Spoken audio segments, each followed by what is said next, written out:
સુરતના ઔદ્યોગિક વિસ્તાર પાંડેસરામાંથી રાત્રિના અંધારાનો લાભ ઉઠાવી ₹14 લાખની કિંમતનું પાણીનું ટેન્કર ચોરી કરનારી 6 સભ્યોની શાતર ટોળકીને પોલીસે ઝડપી પાડી છે.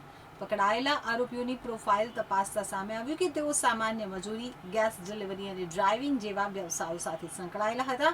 આ ગુનામાં ઉત્તર પ્રદેશ, રાજસ્થાન અને મહારાષ્ટ્રના વતની એવા 24 થી 49 વર્ષની વયજૂથના શખ્સો સામેલ છે. પકડાયેલા આરોપીઓમાં વિશ્વજીત ઉર્ફે પંડિત સુકેશ તિવારી, જીતેન્દ્ર ઉર્ફે જીતુ મહાવીર પ્રજાપતિ, અવિનાશ ઉર્ફે વિકાસ अन्ना खरात, हरदत्त उर्फे हरि राम सिंह मेघवाल, विजेंद्र कुमार उर्फे हैप्पी मायराम मेघवाल અને ઓમ પ્રકાશ ઉર્ફે ઓમજી રાજેન્દ્ર બિસ્નોઈનો સમાવેશ થાય છે.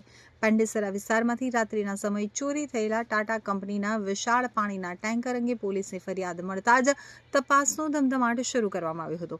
તો સ્થાનિક પોલીસ અને ટેકનિકલ ટીમ દ્વારા ઘટનાસ્થળ તેમજ આસપાસના માર્ગો ઉપર લગાવેલા સીસીટીવી કેમેરાના ફૂટેજનું ઝીણવટભર્યું એનાલિસિસ કરવામાં આવ્યું હતું. સીસીટીવી ફૂટેજમાં ટેન્કરની શંકાસ્પદ હિલચાલ નજરે પડી હતી. આ સાથે જ પોલીસના ખાનગી બાતમીદારોને પણ સક્રિય કરવામાં આવ્યા હતા. તો બાતમીદારો પાસેથી મળેલી ચોક્કસ માહિતી અને સીસીટીવી નેટવર્કના આધારે પોલીસ ચોરો સુધી પહોંચવામાં સફળ રહી હતી. પોલીસને મળેલી સચોટ બાતમીના આધારે સમગ્ર ચોરીનો ભેદ ઉકેલવા માટે ટીમ રવાના કરવામાં આવી હતી. આરોપીઓ ચોરી કરેલું ટેન્કર લઈ અને સુરતથી ભાગી છૂટ્યા હતા અને તાપી જિલ્લાના વ્યારા તાલુકા નજીક આવેલ તળકુવા ગામ પાસે અશોક લક્ષ્મી ઇન્ડસ્ટ્રીયલ ગેસ ગોડાઉનમાં છુપાયા હતા.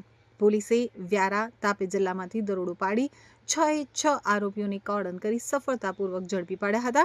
પ્રાથમિક પૂછપરછમાં જ આરોપીઓએ ચોરીની કબૂલાત કરી લીધી હતી. પોલીસે ઝડપાયેલ તમામ આરોપીઓની સઘન પૂછપરછ હાથ ધરી હતી. પૂછપરછ દરમિયાન જાણવા મળ્યું કે આરોપીઓએ એકબીજાની મદદગારીથી યોજના બનાવી અને પાંડેસરામાંથી પાણીનું ટેન્કર ચોર્યું હતું. પોલીસે આરોપીઓને નિશાનદેહી પરથી ટાટા કંપનીનું ₹14 લાખની કિંમતનું એક પાણીનું ટેન્કર સંપૂર્ણપણે સહી સલામત હાલતમાં રિકવર કરી કબજે કર્યું છે. આ સફળ કામગીરીથી મોટા વાહન ચોરીના મોડસ ઓપરેન્ડીનો પર્દાફાશ થયો છે.